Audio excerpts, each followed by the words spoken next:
नमस्कार दोस्तों।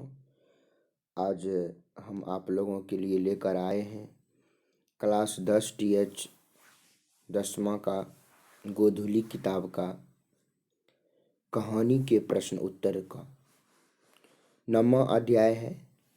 अभिनव पाठ से लिया गया, जिसके लेखक हैं अशोक वाजपेयी। अभिनव के लेखक हैं अशोक वाजपेयी। मैं आपको बता दूं कि यह जो अभिनव है, यह एक फ्रांस का एक जगह का नाम है। यह फ्रांस में एक जगह है, उसी को अभिनव बोलते हैं। लेखक अशोक वाजपेयी को वहाँ जाने का मौका मिलता है और वहाँ पर उन्होंने साहित्य के प्रति उनका इतना लगाव था, उन्होंने बहुत सारे कविता और कहानी वहाँ पर लिखे अभिनव में जा कर के। तो मैं आशा करता हूँ कि आप हमारे इस चैनल को सब्सक्राइब कर लिए होंगे। नहीं तो अगर नहीं किए हों तो हमारे इस चैनल महर्षि में ही इन्फोटेक को सब्सक्राइब अवश्य करेंगे और इस वीडियो को ज़्यादा से ज़्यादा शेयर करेंगे। अभिनव क्या है और वह कहाँ अवस्थित है? अभिनव क्या है और वह कहाँ अवस्थित है? तो अभी पहले हमने आपको बताया कि अभिनव जो है फ्रांस के एक जगह का नाम है। तो अभिनव एक स्थान का नाम है, स्थान को ही जगह बोलते हैं। अभिनव एक स्थान का नाम है। यह दक्षिण फ्रांस में, फ्रांस जो है यह दो भागों में बटा हुआ है, उत्तरी फ्रांस और दक्षिणी फ्रांस। तो यह जो अभिनव है यह दक्षिण फ्रांस में है। यह दक्षिण फ्रांस में रोन नदी के किनारे, किस नदी के किनारे? रोन नदी के किनारे बसा हुआ एक पुराना शहर है। रोन नदी के किनारे बसा हुआ एक पुराना शहर है। कौन है पुराना शहर? तो अभिनव है। अभिनव जो है यह एक पुराना शहर है, रोन नदी के किनारे बसा हुआ दक्षिणी फ्रांस में। अभिनव एक स्थान का नाम है। यह दक्षिण फ्रांस में रोन नदी के किनारे बसा हुआ एक पुराना शहर है। दूसरा क्वेश्चन, हर वर्ष अभिनव में कब और कैसा समारोह हुआ करता है? अभिनव में हर वर्ष गर्मियों के मौसम में फ्रांस और यूरोप में एक अत्यंत प्रसिद्ध और लोकप्रिय रंग समारोह होता है। जिसे नाटक होता है ना, डांस, उसी को बोलते हैं रंग समारोह। नहीं, पहले हम लोग बोलते हैं रंगारंग कार्यक्रम, वही है रंग समारोह। तो अभिनव में हर वर्ष गर्मियों के मौसम में फ्रांस और यूरोप में एक अत्यंत प्रसिद्ध और लोकप्रिय रंग समारोह होता है। तीसरा क्वेश्चन है, लेखक अभिनव किस सिलसिले में गए थे? वहाँ उन्होंने क्या देखा और क्या सुना?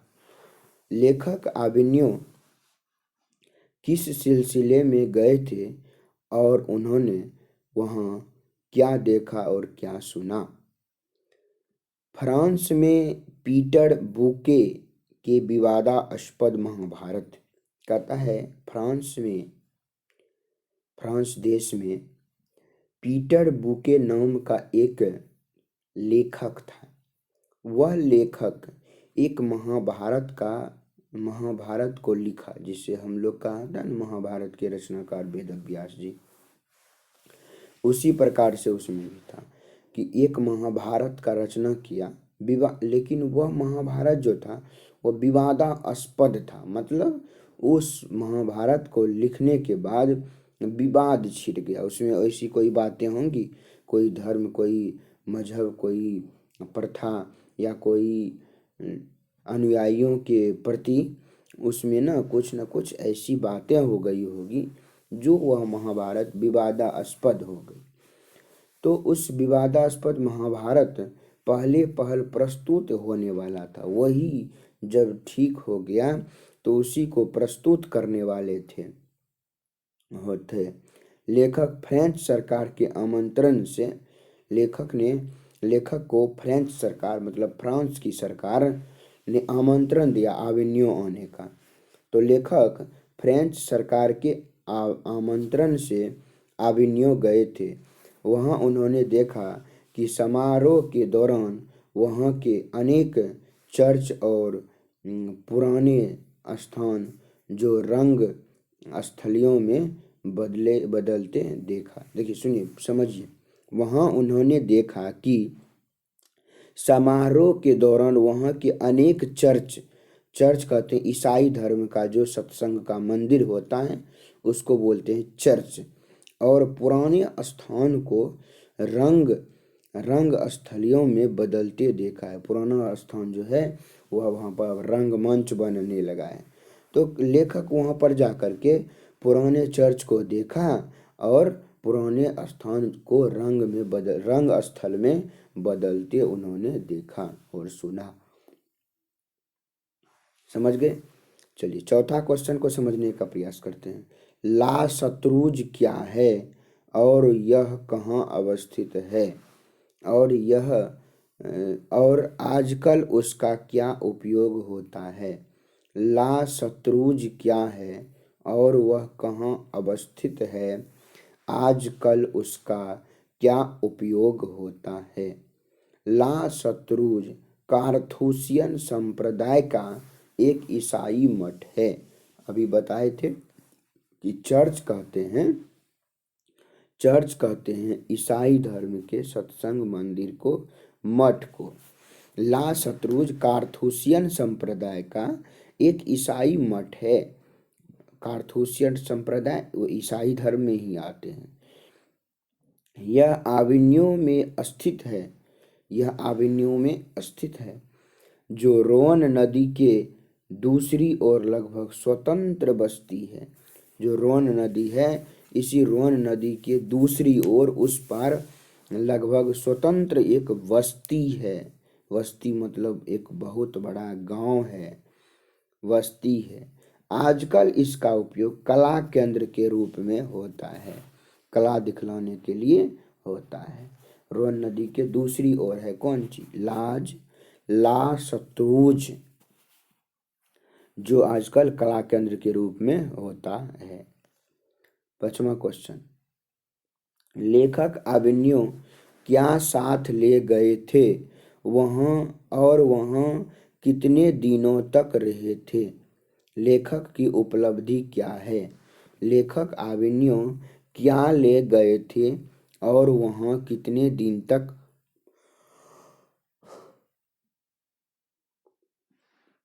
रहे। लेखक की उपलब्धियां क्या थी। लेखक आविन्यो में एक टाइपराइटर, टाइप करने वाला, 3-4 पुस्तकें, कुछ संगीत के टेप अपने साथ ले गए। वे वहां 21 दिन रहे और इस क्रम में उन्होंने 35 कविताएं एवं 27 गद्य लिखा। बहुत इम्पोर्टेंट क्वेश्चन है कि लेखक ने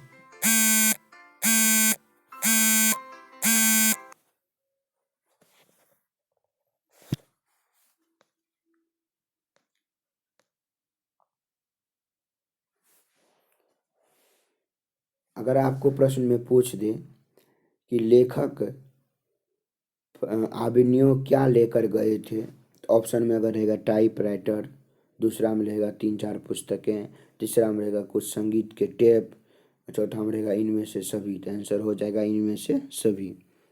कितने दिन रहे, तो 21 दिन रहे। कितनी कविताएं लिखी, 35 कविताएं लिखी। कितना कहानी गद्य लिखा, 27 गद्य या कहानी लिखा, यही लिखना। 6वां क्वेश्चन है, आविन्यो के प्रति लेखक कैसे अपना सम्मान प्रदर्शित करते हैं। आविनियों के प्रति लेखक कैसे अपना सम्मान प्रदर्शित करते हैं? तो लेखक को आविनियों के प्रमुख कला केंद्र में वे सुंदर, सघन और सुनसान जगह में पवित्रता के प्रति अपना सम्मान प्रदर्शित करते हैं। क्वेश्चन को फिर से समझ लीजिए। आविनियों के प्रति लेखक कैसे अपना सम्मान प्रदर्शित करते हैं? तो लेखक को आविनियों के प्रमुख कला केंद्र में वे सुंदर दिखते हैं और सघन दिखते हैं, सुनसान जगहों में पवित्रता के प्रति अपना सम्मान को प्रदर्शित करता है। अगला क्वेश्चन है 7वां क्वेश्चन कि नदी के तट पर बैठे हुए लेखक को क्या अनुभव होता है? नदी के तट पर बैठे हुए लेखक को क्या अनुभव होता है? नदी के तट पर विनोद कुमार शुक्ल जी की कविता नदी चेहरा लोगों को याद आती है, इसी का अनुभव हो रहा है। नदी के तट पर बैठे हुए लेखक को विनोद कुमार शुक्ल जी की याद आ रही है और उनकी जो एक कविता है नदी चेहरा लोगों की याद आती है, नदी चेहरा लोगों की वही याद आती है। किसको याद आती है? लेखक को याद आती है। नदी चेहरा लोगों की यह एक कविता है और यही याद आता है लेखक को। 8वां क्वेश्चन कि नदी के तट पर, तट यहाँ ठो हो गया, ठो नहीं होना चाहिए, यहाँ पर टो होना चाहिए। नदी के तट पर लेखक को किसकी याद आती है और क्यों आती है? वही क्वेश्चन को फिर से। तो नदी के तट पर लेखक को विनोद कुमार शुक्ल जी की याद आती है क्योंकि नदी के तट पर लेखक जिस प्रकार अपने कविता की कल्पना किया है उसी प्रकार वह भी तुलना करता है। नदी चेहरा लोगों की जो कविता है उसी की कल्पना किया हुआ, उसी का वह तुलना कर रहा है। तो मैं आशा करता हूँ कि आपको यह 9वां अध्याय आविनियों का, जिसके लेखक अशोक वाजपेयी हैं, हम आपको अच्छी तरह से समझा दिए हों। तो मैं आपसे रिक्वेस्ट करना चाहूँगा कि यदि आप मेरे चैनल पर नए आए हैं तो मेरे चैनल को सब्सक्राइब कर लीजिएगा। मेरे चैनल का नाम है महर्षि में ही इन्फोटेक और इस चैनल को आप ज़्यादा से ज़्यादा शेयर कीजिएगा ताकि उन सभी बच्चों को लाभ मिले जो परीक्षा की तैयारी अब की बार कर रहे हैं। धन्यवाद।